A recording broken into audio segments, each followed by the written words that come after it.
La première partie explosive de la saison 5 de La Casa de Papel a été riche en émotions et laisse beaucoup de questions en suspens. Voici ce que les fans peuvent attendre des prochains épisodes de l'ultime saison de la série espagnole sur Netflix. Attention, spoiler! Il est conseillé d'avoir vu la partie 1 de la saison 5 de La Casa de Papel avant de poursuivre la lecture de cet article.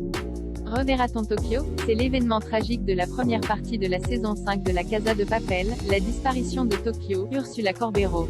Personnage majeur depuis le début de la série espagnole, la braqueuse, blessée par balle, s'est sacrifiée pour éviter la mort à ses compagnons pris au piège par Gandia et ses hommes. Si sa mort a été confirmée par l'actrice, qui a fait ses adieux au personnage dans La Casa de Papel, de Tokyo à Berlin, documentaire revenant sur les coulisses de cette nouvelle saison disponible sur Netflix, elle pourrait bien réapparaître dans la deuxième partie au moyen de flashbacks comme Berlin, Pedro Alonso, et Nairobi, Alba Flor. Même si les fans seront amenés à la revoir dans des flashbacks, Tokyo ne sera plus la narratrice du braquage. Ce sera donc un autre personnage qui donnera de sa voix pour raconter les événements de la série. Dans quel camp va jouer Alicia? Déterminée à faire tomber le professeur, Alvaro Morte, Alicia Sierra, Najwa Nimri, a enchaîné et agressé la tête pensante de la bande de braqueurs, qui était cachée dans sa plante. L'ancienne inspectrice comptait utiliser les révélations du professeur pour se blanchir et espérer récupérer sa vie, que le colonel Tamayo a mis en péril en l'accusant de trahison et en falsifiant des preuves contre elle. Mais Alicia a été interrompue dans sa manœuvre par des contractions et a dû accoucher avec l'aide du professeur mais aussi de Marseille et de l'oncle de Denver, Jem Laurent, qui avait rejoint le professeur. Alicia va-t-elle définitivement s'allier au professeur et aux braqueurs pour se venger de Tamayo ou va-t-elle abuser de la confiance de ses anciens ennemis pour retrouver sa vie d'avant maintenant qu'elle est mère? Berlin sera-t-il trahi par son fils Raphaël? Grâce au flashback de la première partie de la saison 5, on apprend l'existence de Raphaël, Patrick Criado, le fils de Berlin. Le frère du professeur est allé le chercher après des années d'absence pour ses connaissances en informatique, utiles pour un braquage de haute volée. S'il était réticent, Raphaël va finalement prendre goût à cette nouvelle vie pleine de risques. Mais il a aussi fait part de son attirance pour Tatiana, Diana Gomez, la compagne de Berlin. Celle-ci ne semble pas insensible à son charme. Alors Raphaël va-t-il trahir son propre père?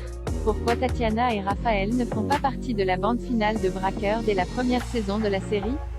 Qui va mourir et qui va vivre? Au long des 5 saisons de La Casa de Papel, la bande de braqueurs a perdu bon nombre de soldats, dont des personnages adorés par les fans, Berlin, Nairobi et récemment Tokyo. Sachant qu'ils sont dans une situation délicate, avec la police et l'armée qui les menacent et les encerclent autour de la banque, il est indéniable qu'ils vont subir d'autres pertes. La grande question des ultimes épisodes de la série espagnole sera de savoir qui va s'en sortir dans ce braquage spectaculaire et terriblement dangereux.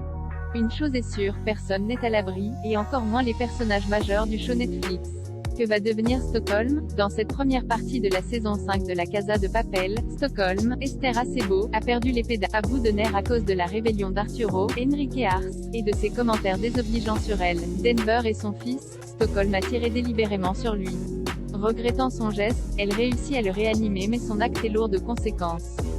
La police va utiliser cela contre les braqueurs et Stockholm va s'enfoncer en prenant des drogues et être à l'origine de la mort de Tokyo. Son état psychique va-t-il avoir des conséquences sur son couple avec Denver?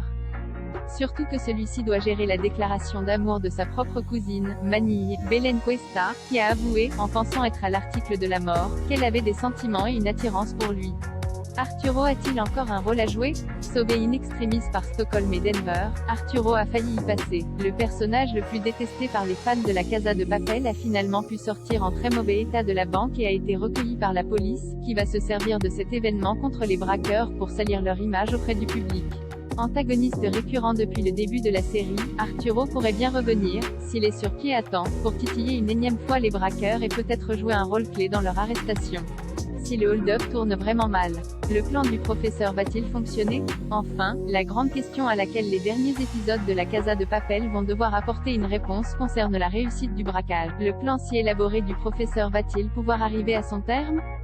Les braqueurs vont-ils pouvoir extraire l'or de la banque sans trop de pertes et, surtout, vont-ils échapper une nouvelle fois aux autorités?